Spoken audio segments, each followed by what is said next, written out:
നീയേ ആ താഴെ പായ വിരിച്ച് കിടന്നാ മതി. പിന്നെ അലമാരിലൊന്നും കൂട്ടിത്തോളാൻ പാടില്ല. പറഞ്ഞ മനസ്സിലാവണ്ട. ഇപ്പൊ പിന്നെ ഇവിടെ നീ തൊട്ടില്ലേ, ഇതൊക്കെ ഒരു 4 ദിവസം മുമ്പേ കഴുകിയേക്ക്. എനിക്ക് നിനക്കിതൊരു ചിട്ടകളൊക്കെ ഉണ്ട് മോളെ, ഞാൻ പറയാനുള്ളത് പറയും. ഞാൻ ചെയ്തോളാം. ചെയ്യണം, അതിനു വേണ്ടിയാ പറഞ്ഞത്.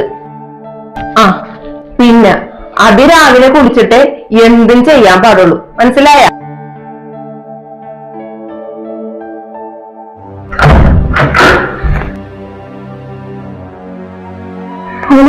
ില്ലേ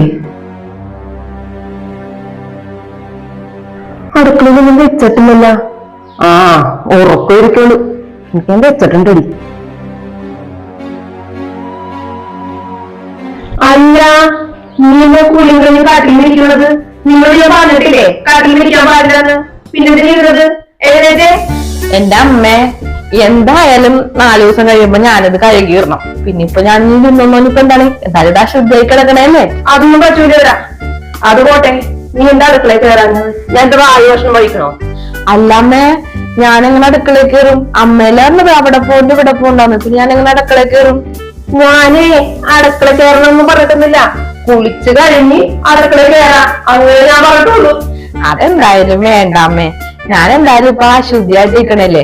എനിക്ക് ഇറയത്ത് പോവാൻ പാടില്ല, ഹാളിൽ പോകാൻ പാടില്ല, അകത്ത് ബാത്റൂമിൽ കുളിക്കാൻ പാടില്ല. കുളിക്കണമെങ്കിൽ ഞാൻ പുറത്ത് പോകണം. എന്തിന് വീണ്ടും മുറ്റത്ത് ഇറങ്ങണമെങ്കിൽ ഞാൻ പുറകുവശത്തേക്ക് കൂടി പോണം. ഇത്രയും കാര്യത്തിലൊക്കെ അമ്മ ശുദ്ധി നോക്കണില്ലേ. പിന്നെയുണ്ട് അലമാരി തൊടാൻ പാടില്ല, കെട്ടിയതിന്റെ ഒപ്പം കിടക്കാൻ പാടില്ല, കട്ടിലുമ്മ തൊടാൻ പാടില്ല.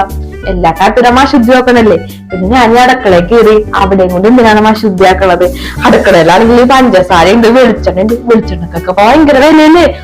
അതൊക്കെ ഞാൻ തൊട്ടാ ശുദ്ധിയാക്കി കഴിഞ്ഞാലില്ലേ പിന്നെ അതൊക്കെ കളയേണ്ട വരൂല്ലേ. അതിനും നല്ലത് ഞാൻ അടുക്കളയിൽ കയറാതിരിക്കണല്ലേ. 4 ദിവസം നോക്കണ്ടട്ടാ, 7 ദിവസം കഴിഞ്ഞിട്ടേ ഞാനിഞ്ഞി ഇവിടെ നിന്ന് ഇറങ്ങണുള്ളൂ. അതുവരെ അടുക്കളയിലെ കാര്യങ്ങള് അമ്മ നല്ല ഭംഗിയായിട്ട് നോക്കട്ടാ. പിന്നില്ലേ, എനിക്ക് കറക്റ്റ് സമയത്ത് ഭക്ഷണം കൊണ്ടുവന്ന് വന്നോട്ടാ. അമ്മ അകത്തേക്കൊന്നും വന്ന് കഷ്ടപ്പെടണ്ട, അവിടെ വെച്ചാ മതി, ഞാൻ എടുത്ത് കഴിച്ചോളാം. ഈ മാസത്തിൽ ഒരു 7 ദിവസം റെസ്റ്റ് കിട്ടണമെന്ന് പറഞ്ഞാല് അതൊരു ഭാഗ്യമല്ലേ. സിനിമയൊക്കെ കണ്ട് കൂടി തീർക്കാം. പിന്നെ സിനിമ കാണുന്നതില് കഴിക്കാനായിട്ട് എടുത്തിട്ട് സ്നാക്സ് ഒക്കെ ഉണ്ടാക്കി തന്നോട്ടാ. ഇനിയമ്മ സമയം കളയണ്ട, വേഗം ചെല്ലി ചായക്ക് ഉണ്ടാക്ക്. ഇനിയിപ്പൊ പുട്ടുണ്ടാക്കിയത് സമയമില്ലല്ല, പുട്ടും പഴം മതി കേട്ടാ. ചെല്ലങ്ങ